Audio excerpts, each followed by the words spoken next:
Hey, bienvenue dans ton Yann et Frank. Aujourd'hui, le vieux monsieur à la tête de la présidence aux États-Unis. Hmm, Est-ce que son temps est compté?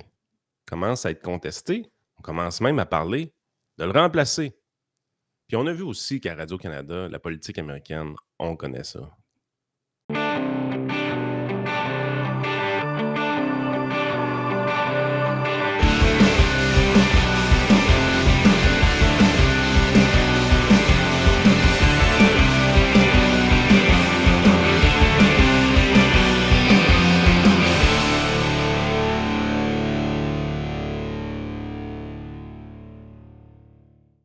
Hey, avant de commencer, ça fait longtemps, mais j'ai une victime du jour. Oh! C'est-tu Bruno Marchand?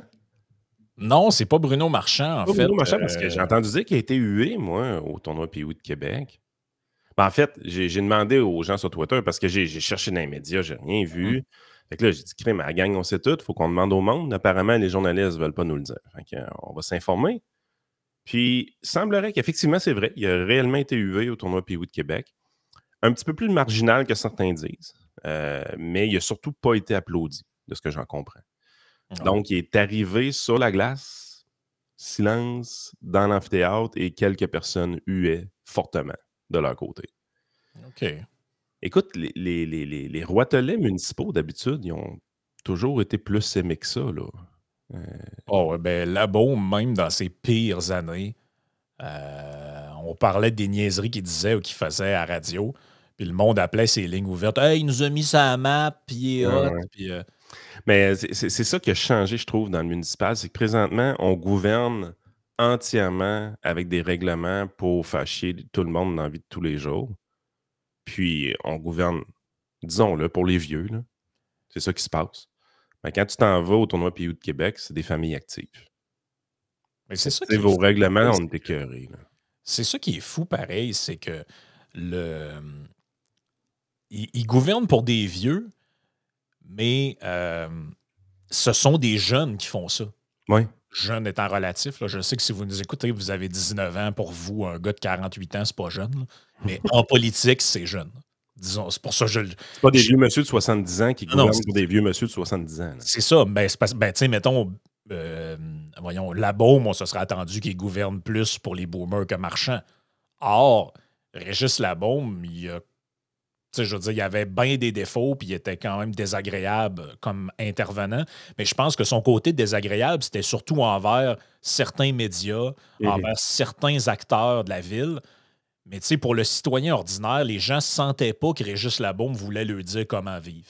C'était pas un moralisateur comme En Bruno tout cas, Marchand est pas à un ce moralisateur. point-là. Bruno Marchand est un moralisateur, carrément.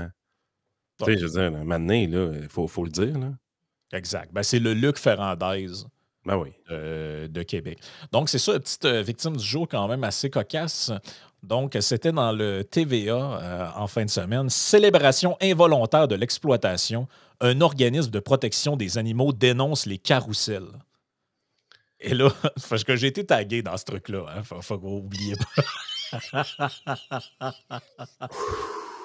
Et ça vous surprendra pas que c'est encore nos amis de PETA.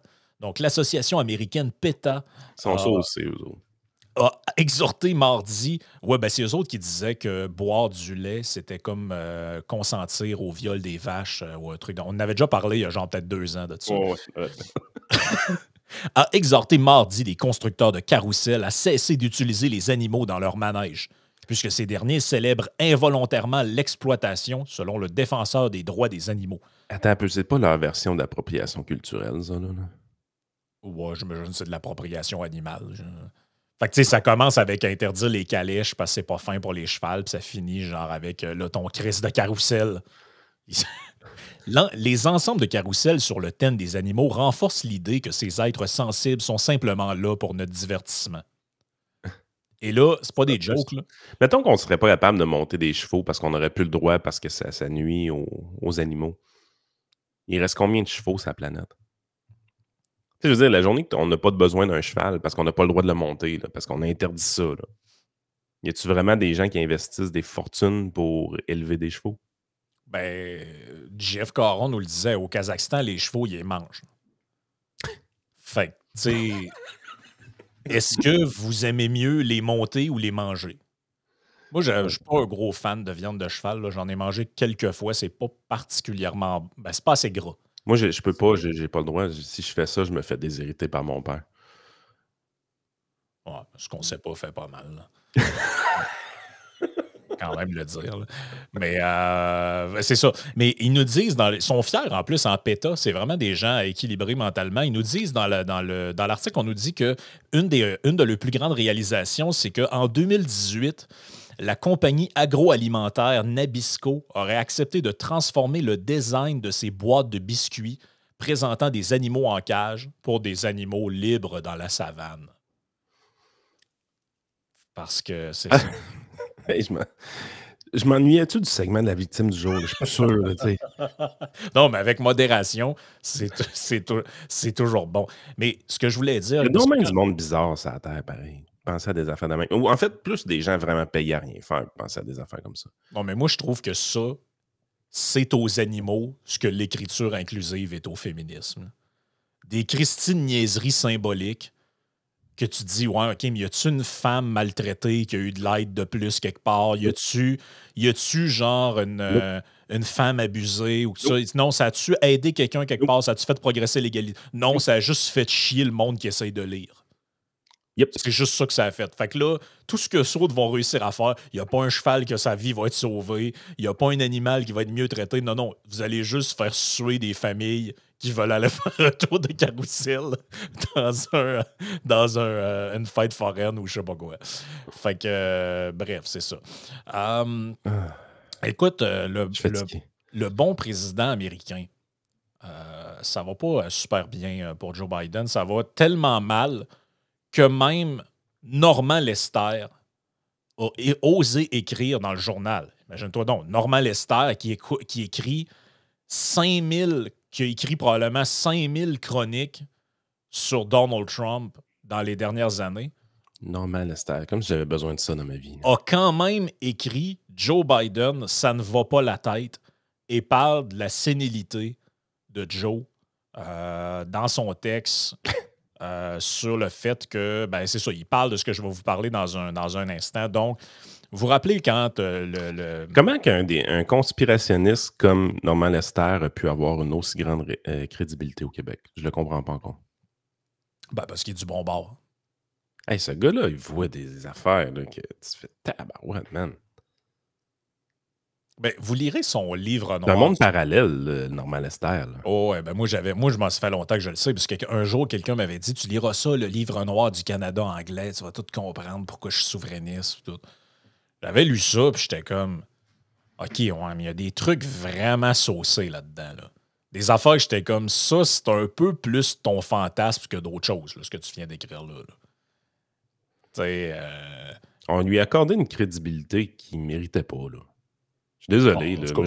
Le phénomène Normand Lester, je ne l'ai jamais compris. Non, mais toute la gang, là. Normand Lester, Richard Etu, Luc La Liberté, toute cette gang-là, moi, je comprends pas ce qu'ils font là. Richard Etu, ça, c'est le gars qui dit candidement que Tucker Carlson était sur le payroll des Russes récemment. Oui, puis il y en a un autre qui reprend ça, c'est Boukhar Diouf. Un autre dont je comprends pas trop pourquoi. Là, c'est supposé d'être une autorité. Là. Donc, en gros, si on fait une histoire courte pour l'affaire de Biden, c'est que vous vous souvenez, il y a eu le raid je pense que c'était le FBI à Mar-a-Lago. Donc, le FBI est débarqué à Mar-a-Lago pour faire des perquisitions de caisses de documents, soi-disant que ces documents-là étaient des documents secrets que Donald Trump avait emportés illégalement à la fin de sa présidence. Grosso modo, il avait sorti du stock de la bibliothèque, il avait dit à la bibliothécaire, je te le ramène, il ne l'a pas ramené.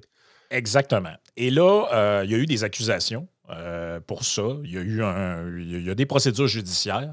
Donc, Trump est accusé pour ça. Pas longtemps après, on s'est aperçu qu'il y avait aussi une enquête sur Joe Biden parce que dans sa maison au Delaware et dans son bureau de sénateur et de vice-président, il y avait plein de documents aussi qui avaient été retrouvés. Bon, là, on a eu 2000 articles du Journal de Montréal qui nous disaient c'est pas pareil, c'est pas les mêmes genres de documents. C'était bien différent. C'était vraiment différent parce que dans ceux-là de Trump, c'est comme des documents, mais plus graves. Ouais. Fait que l'autre, il a volé des documents, mais moins graves. Fait que c'est pas grave. autrement dit. Et là, Hey, mais ça, là, sérieusement, le malaise que j'avais avec ces nouvelles-là, c'est que je trouvais que c'était de l'enculage de mouche, dans le sens que Christy, le gars était président, là, il avait accès à tout, tout, tout, tout, tout, tout, là. Il est parti avec des documents après, mais tu sais, tu te doutes qu'un gars, ça, je comprenais pas. Tu sais, je veux dire, c'est sûr qu'en 2024, c'est encore plus dur à comprendre parce que des documents, personne n'en a ou presque, là, tout est numérisé maintenant, là. Ouais. Mais je veux dire, il y a été une époque où est-ce que tu partais vraiment avec des dossiers. Tu sais, ça a été la même chose ça, avec Maxime Bernier et Julie Couillard. On a fait la grosse histoire à cause d'un dossier, mais tu sais, c'est parce qu'avant ça, oui, il y avait des mallettes, puis on partait avec des documents, on les lisait, puis on les ramenait, mais ça se peut que tu les aies oubliés quelque part. Là, ça, les gens seraient surpris de savoir à quel point les gens sont fling-flang pour l'accès à la documentation. Tu sais, je l'ai déjà compté, là, j'ai travaillé là-dedans pendant... Tu étais archiviste. J'ai travaillé là-dedans pendant un petit bout, là, quand j'étais dans mes jeunes années, de début vingtaine. Et, tu sais, c'est déjà arrivé, là. Genre, envoyer un avis à un médecin parce qu'il est parti avec des dossiers chez eux. Là. Ah oui. Puis dessus, il y a un gros sticker qui dit « Appartient à tel local, tout ça. Vous ne devez pas l'avoir plus que 24 heures en votre possession, ne doit pas sortir de l'établissement, ne doit pas être prêté à quelqu'un d'autre. » Le gars était parti avec les dossiers étaient dans son coffre de char, il était parti au chalet. Puis ça, Ah là, oui. puis la personne n'est pas... c'est pas un criminel, là. Ben, c'était ça, penser, là. Juste pas penser. Puis, Ben oui. j'ai tout le temps fait ça. Moi, OK, t'as tout le temps fait ça. Ou d'autres exemples que j'avais eus, c'était, je sais pas, moi, mettons, situation fictive, le médecin arrive puis il demande à avoir un document, puis tu regardes dans le truc, puis c'est les affaires de sa femme. Là, tu te dis, mais non, tu peux pas avoir accès aux documents médicaux de ta conjointe, même si t'es marié avec, trahi même si par ça une fait... syphilis, quand ça? Puis elle pourrait avoir une maladie qui n'est pas déclarée puis qu'elle veut pas que tu le... Tu sais, c'est confidentiel, vous comprenez? Ah oui. Mais à ce temps, tu as ça avec le DSQ, le dossier de santé du Québec. Si tu accèdes à un dossier que tu n'aurais pas dû accéder, parce qu'un professionnel de santé a accès à tout là-dessus, ben, tu peux te faire taper ses doigts par ton ordre professionnel puis solide à part ça. Là. Ben, je vous annonce que quand c'était papier, il y en avait beaucoup, beaucoup, beaucoup, beaucoup, beaucoup qui s'essayaient. Genre comme dans beaucoup, beaucoup, beaucoup. Puis pas du monde avec 3 de quotient intellectuel. Des médecins... C'est du monde avec des 3 chiffres de quotient C'est ça. Puis avec des salaires aussi dans le 3 chiffres.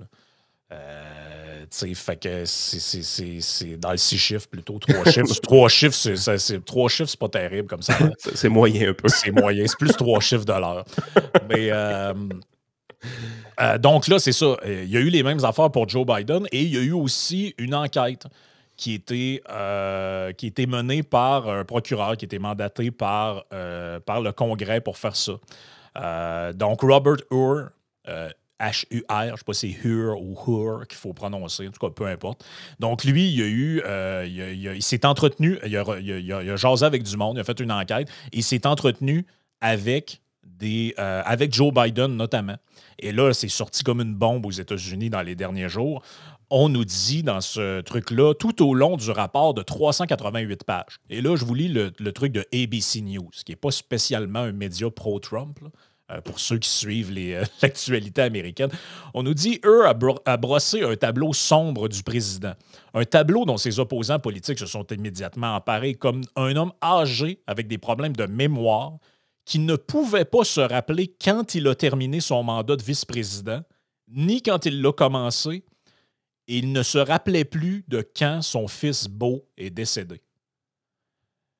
Et là, lui, il a signé son truc en disant « Nous concluons qu'aucune accusation criminelle n'est justifiée dans cette affaire, essentiellement parce que le monsieur se rappelle de rien. »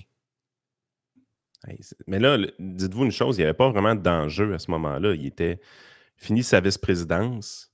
Il devient pas, il veut pas devenir président des États-Unis. C'est probablement Donald Trump qui est au pouvoir à ce moment-là. Fait qu'on n'en a pas fait de cas. Là, ben oui. Mais on nous parlait de Donald Trump, quel imbécile qui est parti avec des documents secrets. Parmi les documents que Biden avait chez lui, savez-vous ce qu'il y avait? Il y avait des documents classifiés sur la politique militaire en Afghanistan. D'après moi, c'est quand même pas des trucs que tu veux que tout le monde voit. Il y avait aussi des cahiers contenant des manuscrits de Biden sur des questions de sécurité nationale et de politique étrangère. impliquant des sources et des méthodes de renseignement. Le 2 poids, 2 mesures de ces histoires-là était fantastique. Ouais. Les documents ont été trouvés dans le garage et le sous-sol de la maison de M. Biden au Delaware. Ils avaient oublié. C'était assez évident. Là, ils n'étaient pas en train de faire de la recherche. Non. Et là, on nous dit, en fin de compte, le bureau de Hur a estimé que les preuves n'établissent pas la culpabilité de M. Biden au-delà du doute raisonnable. On nous dit là-dedans que M. Biden est bien sympathique, mais il est incapable. Dans le fond, il dit, je n'ai pas il n'y a pas ce qu'il faut pour le condamner parce que le gars, il ne peut pas se justifier de rien, il ne se rappelle plus, il ne sait pas trop. Moi, ce qui me fascine dans cette histoire-là, c'est qu'on découvre, autrement dit, que bien avant la primaire qui fait que Joe Biden se présente pour prendre la place de Barack, bien avant la primaire, il y avait des signes que ça allait pas mentalement. Là. Il y avait des grosses oublis de son côté. Là. Et c'était su et connu de beaucoup de gens. Puis tu sais, il y a eu un sondage, 62% des Américains, donc ça inclut donc des démocrates, s'inquiètent des problèmes de mémoire et de la santé, de l'acuité mentale, disons ça de même. Ce santé mentale, ça pourrait vouloir dire que le gars est schizo ou quoi que ce soit, là. Mais son acuité mentale, donc est-ce qu'il est en perte de vitesse ou est-ce qu'il est encore correct? Et là, ça a donné lieu à toutes sortes de mimes quand même tout à fait géniales, notamment celui de Babylon Bee. Je ne sais pas si on peut appeler ça un meme, mais c'est juste... Est-ce que c'est des génies, les gars, qui font ça, ou les filles? J'en ai aucune crise d'idée. Là. Mais ils ont titré « Un homme est trop sénile pour subir son procès, mais toujours correct pour gérer un pays. » Et là, tu as la photo de... Parce que c'est ça un peu l'enjeu. Là. C'est qu'on nous dit, en gros, le gars, on ne porte pas des accusations contre lui parce qu'il ne se souvient plus puis il y a des pertes de mémoire, mais faites-vous-en pas. Pour être président des États-Unis, il n'y a aucun problème. Ah, c'est fascinant, man. Tu sais, c'est parce que je revis tout ce qu'on a vécu avec Donald Trump qui a des problèmes cognitifs. Tu sais, restons au Québec, là, les Richard Latendresse de ce monde qui disaient que ce gars-là n'était pas apte à gouverner, blablabla. Bla, bla. Mais là, vous en avez un vrai qui n'est pas apte. Là. Puis en fait, on se rend compte qu'il n'était pas apte avant la primaire qui l'a amené à être là. Et là, le plus gros fail de l'histoire de la politique, quasiment, là. Hey, Radio-Canada. Ben, non, mais on y viendra après. Je trouvais que c'était un solide fail. Non, mais celui-là est quand même... Ça, c'est quasiment de l'auto... Si c'est pas... Soit c'est de l'auto-troll fois 1000, ou bien c'est la... Je veux dire, tu fais la démonstration que tout ce que les gens disent sur toi est vrai. Là. Donc, Biden, c'est venu à ses oreilles, cette histoire-là, évidemment, s'il est quand même encore un peu conscient. Et la question a été posée à Mme Jean-Pierre en conférence de presse. On lui a dit, là, qu'est-ce que vous composez avec ce rapport-là de M. Richard Orr? Et là, elle a dit, j'embarquerai pas dans ce rabbit hole-là avec vous. Rabbit hole? De quoi qu'elle parle? Ouais, c'est ça. Puis là, tout le monde était comme... c'est assez d'actualité, là. C'est pas mal d'actualité. Et là, Biden a dit, non, moi, je vais sortir, puis je vais aller lui montrer... Que je suis correct? Que je suis correct. Donc, voici un extrait de son allocution à la Maison-Blanche. Vous allez voir qu'il est extrêmement vigoureux. Et ça va comme suit. I'm of the view, as you know, that the conduct of the response in the Gaza Strip has been over the top. I think that, as you know, initially the president of Mexico, Sisi, did not want to open up the gate to allow humanitarian material to get in. I talked to him. I convinced him to open the gate. Et tabarouette. Attends un peu. Ça, c'est en fin de semaine, ça s'est fait, ça? Ouais. Donc là, il y a une conférence de presse. Puis au début, là, je ne l'ai pas mis au complet parce que c'est insupportable. Vous avez vu à quelle vitesse il parle? Des pauses de... Tu sais, il y a comme des pauses pour que le cerveau compute, là. Et là, il dit, le bout que vous avez manqué, il dit, les gens disent que je commence à perdre ma mémoire, va très bien, tout est correct. Et là, maintenant, il y a comme une période de questions. Des gens posent des questions sur ce qui se passe. Et là, lui dit, vous savez, Gaza, c'est ma priorité. je traduis pour les gens qui n'ont pas compris. Là. Il dit Gaza, c'est une priorité, ce qui se passe, il y a une crise humanitaire. L'Égypte ne voulait pas ouvrir ses frontières. Mais il ne dit pas l'Égypte, il dit il ne voulait pas ouvrir les frontières pour transférer, pour amener l'aide humanitaire. Fait que j'ai appelé Sisi, le président du Mexique, et je l'ai convaincu d'ouvrir la frontière. Man, ça n'a pas de sens. Hein. Tout ça dans une conférence de presse pour nous dire que c'est pas vrai qu'il y a des pertes et des absences.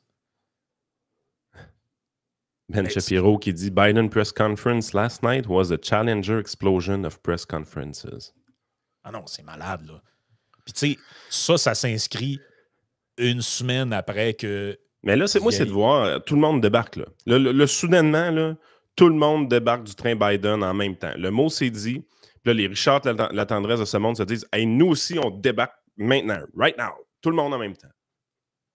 Tu sais, oui. Je veux dire, après nous avoir dit, Yann, que tout ça, c'était des théories très alternatives. Là, que Biden, de la manipulation républicaine. Du deepfake. Tout ça. Regardez ce que le Journal de Montréal publiait il y a 1 an. À peine 1 an. Biden en bonne santé et apte à remplir ses fonctions selon son médecin. Ça, c'est une dépêche de l'AFP. Et là, on nous disait, le rapport médical est sorti. Biden est en top shape. Il est vigoureux. Il est vigoureux. On a vu ça dans la vidéo. Il est vigoureux. Il fait du sport 5 fois semaine. Bien plus en forme que... il est bien plus en forme que Trump ne l'était. Bon, etc. Donc, c'est un peu tout n'importe quoi ce que les gens disent. Parce que ça fait longtemps, là, qu'on en passe des trucs de lui. Puis, tu sais, je le sais qu'il y a eu au fil du temps des montages, des affaires qui étaient comme douteux un peu. Là. Entre autres, une que je me rappelle particulièrement où on disait Joe Biden se présente sur le stage en disant « Bonjour, je suis le mari de Joe Biden ». Mais en fait, il disait Jill et non Joe. Donc, il disait, c'était comme pour avoir l'air d'un féministe. En gros, il disait bonjour, je suis le mari de ma femme. Ce qui fait un peu, ça fait bonhomme en crise comme formulation. Là. Mais c'est pas grave. Bref. Fait qu'il y a eu un peu. Les républicains ont joué là-dessus. Évidemment, ils ont fait des montages. Il y a des trucs qui étaient pas honnêtes. Mais là, ça, c'est un extrait de la conférence. Puis vous avez vu que je ne l'ai pas coupé. Là. Parce que si j'avais voulu la couper, j'aurais enlevé tous les blancs qu'il y avait où ça prend une éternité avant qu'il enchaîne les mots, mais je l'ai laissé pour qu'on voit de quoi ça a l'air quand il parle, ce monsieur-là. Et là, la semaine passée, il nous a dit qu'il avait vu Mitterrand au G7, alors qu'il est mort en 1996. Et là, il a appelé le président du Mexique pour ouvrir la frontière de l'Égypte. Ah non, mais c'est... Je ne suis pas médecin, là, mais tu vois que toutes les histoires se mêlent dans sa tête. Là. Ben, le rapport. Le gars, il dit « Je veux m'enquêter sur lui. » Chris, j'ai parlé avec, il ne se rappelle même plus quand il était président, vice-président. Mais là, tu sais, c'est parce qu'ils sont fous en tabarouette, là. Parce que là, tu sais, t'arrives, tout le monde le voit. Là, un moment donné, il va falloir qu'il s'en débarrasse de Biden. Mais là, ça veut dire que Kamala Harris devient la présidente? Rapidement? Bon, OK, on va pouvoir jouer un peu la première femme, tout ça, mais tu sais, je veux dire, elle n'est pas appréciée tant que ça, Kamala Harris. Là. Non, vraiment pas, en fait. Puis les primaires sont en train de se dérouler du côté démocrate, puis si je me trompe pas, le côté candidature, ça fait pic-pic, là. Ouais, ça fait très. Tu sais, il n'y a pas de... Ils n'ont pas de crime. Les démocrates n'ont pas de plan B. Puis le château de cartes est en train de s'écrouler présentement, là. On va sur l'agrégateur de sondage sur 538. Joe Biden, donc la perception, c'est 56% des gens disapprove. Son taux d'approbation, c'est 38,7. C'est plus bas, by the way, hein, que Trump n'a jamais été. On en parle souvent au Québec, ça. Ouais, c'est ça. J'essaie de te trouver Kamala. Je vais le trouver. Ah, puis, tu sais, quand on vous parlait du fail de Radio-Canada, je vais vous l'expliquer un peu pendant que Frank cherche ça. C'est quand même assez simple. Là. On pose la question, OK, qui prend la place de Donald Trump? Question tout à fait légitime. Et à l'écran, qu'est-ce qu'on affiche? On affiche la photo de candidats potentiels. Évidemment, on voit Michelle Obama. Mais on voit aussi la face de Barack Obama. Les gens pensaient que Barack Obama pouvait remplacer Joe Biden à Radio-Canada. Là, je pense que ça a été repris un peu par Michel C.O.G. Il a dit, ben là, arrêtez. Barack, il ne peut pas. Là. Il n'a pas le droit. Là. Il a fait ses 2 termes. Il n'a pas le droit. Ils ont quand même mis sa face là. Ouais, ils ont quand même mis sa face là. C'est ça qui est. Donc, voici la capture d'écran de l'émission qui pourrait remplacer Biden. Il y en a un là-dedans qui n'a aucune chance, il n'aurait pas le droit. Ils l'ont mis. By the way, le seul, je pense, qui peut, mettons, aspirer à ça, c'est aucun de ceux qui est là. C'est celui qui en ce moment fait les j'oublie son nom, le Phillips, quelque chose comme ça. Là. Il est dans le fond, il est dans les primaires démocrates. Là. Les autres. Le droit d'entrer un candidat out of nowhere parce qu'il n'y a quand même pas beaucoup de primaires de fait. Quelqu'un qui rentrerait dans la course-là aurait peut-être une chance, mais je ne sais même pas s'il aurait le droit de faire ça. Ah non, j'ai le feeling qu'on s'en va vers un gimme à Donald Trump. Ben là, en tout cas, c'est très weird. Là. Puis c'est pas impossible que les problèmes qu'on vit avec Biden présentement, on les vive aussi avec Donald Trump. Hein. Il n'est pas jeune, le monsieur non plus. Là. Non, c'est pas impossible non plus. Il est clairement plus vigoureux, là, mais à ces âges-là, ça peut aller vite. Ouais, c'est Dean Phillips qui fait des scores plutôt mauvais là, en ce moment, là, mais évidemment, tu es contre un président sortant. Donc, lui, c'est un homme d'affaires, homme politique et candidat américain à l'investiture du Parti démocrate. Il est le représentant américain du 3e district du Congrès du Minnesota, donc un démocrate du Minnesota. Il a quand même battu en 2018 un républicain quand il s'est fait élire, donc il a quand même bien performé. Il a 55 ans, donc quand même beaucoup plus jeune. On dit de lui que c'est quand même un modéré. Ça peut être un candidat intéressant, mais encore faut-il que l'autre se tasse. Parce que là, les démocrates, ils laisseront pas, ils veulent probablement le tasser. Mais Chris, ils ne laisseront pas une procédure d'impeachment pour le défaire pour problème cognitif, tu comprends? Parce que ça serait donner raison aux républicains qui spinent ça depuis des années. Fait que là, la seule possibilité, c'est que le monsieur l'annonce lui-même. Mais là, c'est quoi qu'il veut, c'est quoi qu'il est capable de faire aussi. On ne sait pas jusqu'à quel point que ça s'est détérioré son affaire non plus. Puis c'est pas la première fois. Je pense que Ronald Reagan, à la fin, c'était tough aussi. Là.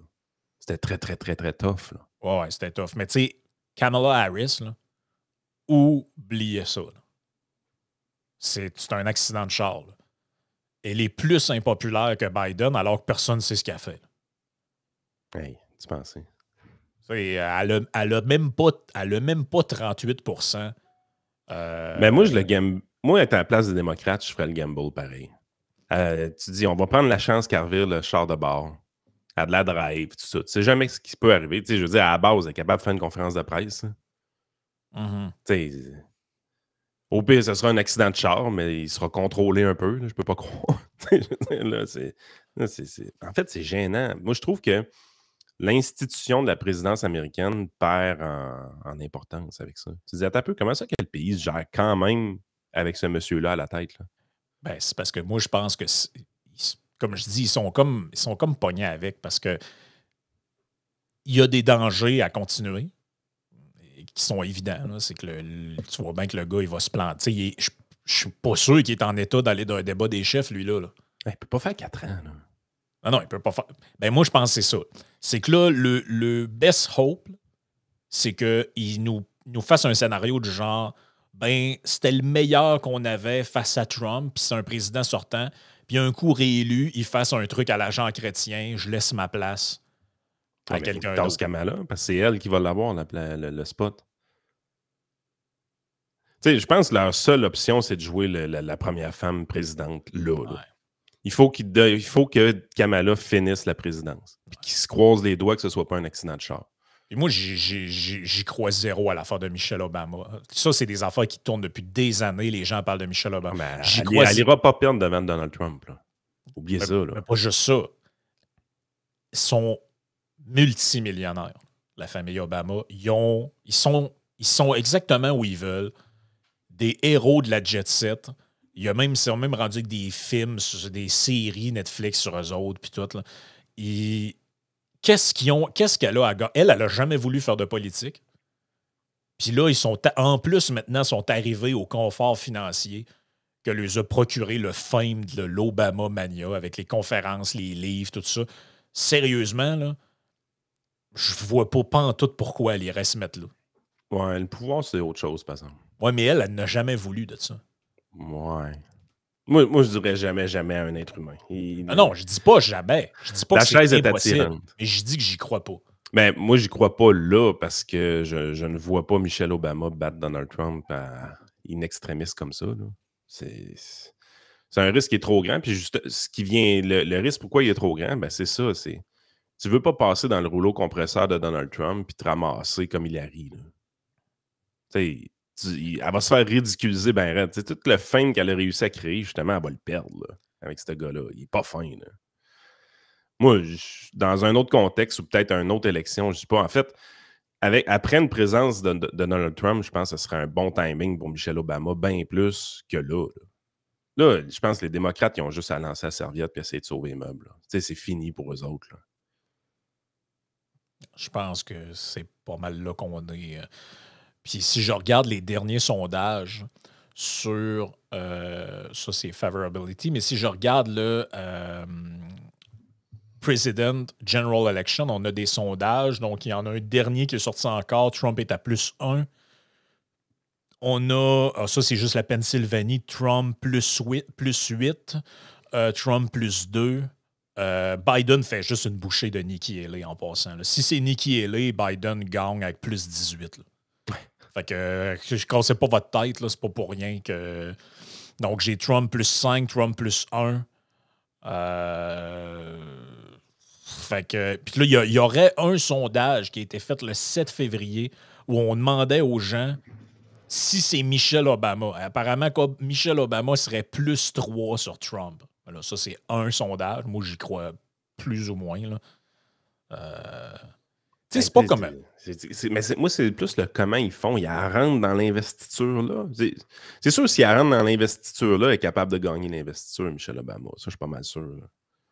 Ouais, Colin, man. C'est vraiment weird, là. Ils sont vraiment fous. Mais tu sais, l'affaire, c'est que. Tu sais, mettons, Bill Clinton, Hillary Clinton. Hillary, c'était pas juste la femme de Bill Clinton.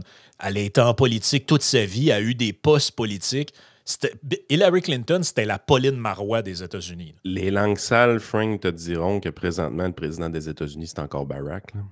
Oui, mais tout ça pour dire que Michelle Obama n'est pas une femme politique, contrairement à Hillary Clinton. Ouais, elle n'a jamais eu de responsabilité politique. Elle n'a pas ce qu'il faut, moi, je pense, pour faire ça. Là. Je dis pas que j'aurais voté pour Hillary Clinton, là, comprenez-moi bien. Mais ce que je veux dire, c'est qu'elle connaissait les rouages de la patente. Et puis Trump, il l'a avoué lui-même. Hein. Il l'a dit récemment dans une entrevue avec quelqu'un à Fox News. Il dit, quand je suis arrivé, je ne savais même pas à qui parler. Ouais. Je me suis fié aux gens autour de moi pour savoir lui fait quoi, elle, c'est qui. Ben, elle saurait, mais c'est ça. Tu sais, ça serait... On aurait l'impression que c'est un prête-nom. Tout le monde comprend ça. Est-ce que ça lui tente de s'embarquer pour plusieurs années de trucs sur Big Mike sur Internet? Parce que là, la machine va repartir. Là. Ouais. Les histoires de Casso dans la robe. Puis, chose qui est complètement farfelue. Ben, ça va recommencer. Là. ça va vraiment recommencer. Fait que, tu sais, honnêtement, je le sais pas. Là. Je sais pas ce que je ferais être démocrate. Je pense qu'ils sont fourrés. Là. Ils sont fourrés. C'est un fuck show, man. Tout ce qu'ils peuvent espérer, c'est qu'il y a un docteur bizarre qui vienne, qui prescrive de quoi, qui tout d'un coup, il repart du bon bord, là, puis qui est juste dans une mauvaise phase. Là, moi, ce qui m'impressionne, Frank, c'est qu'on parle un des plus grands partis politiques des États-Unis, qui est un des plus grands pays au monde. Là. Ben oui. Il arrive là avec pas de plan B.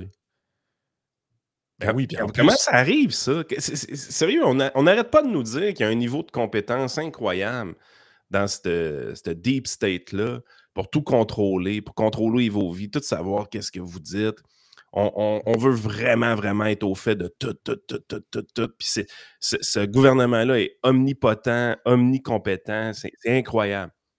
C'est le démocrate, ce point-là, pas de plan B.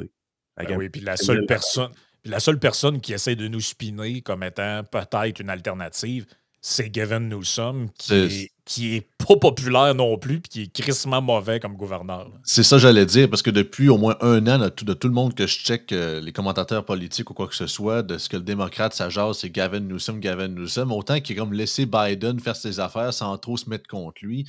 Mais tu sais, il a comme fait des trucs récemment on dirait quasiment qu'il se prépare à la présidence. Il a été en Chine rencontrer le président chinois. Il a fait telle affaire. En tout cas, même justement les panels, je dis pas que ça va être une solution gagnante. Il y en a qui parlent de Gavin Newsom avec Kamala Harris pour remplacer Joe Biden, gouverneur de la Californie, bien populaire, en tout cas auprès de leur base. Là. Mais c'est ça, c'est tout sauf gagné. Là. Le gars est populaire auprès des démocrates californiens. C'est ça. Point barre. Là. Il est zéro populaire à l'échelle nationale. Puis en plus, as-tu envie de défendre le bilan de la Californie? Les démocrates californiens, c'est pas eux autres qui décident de tout au pays?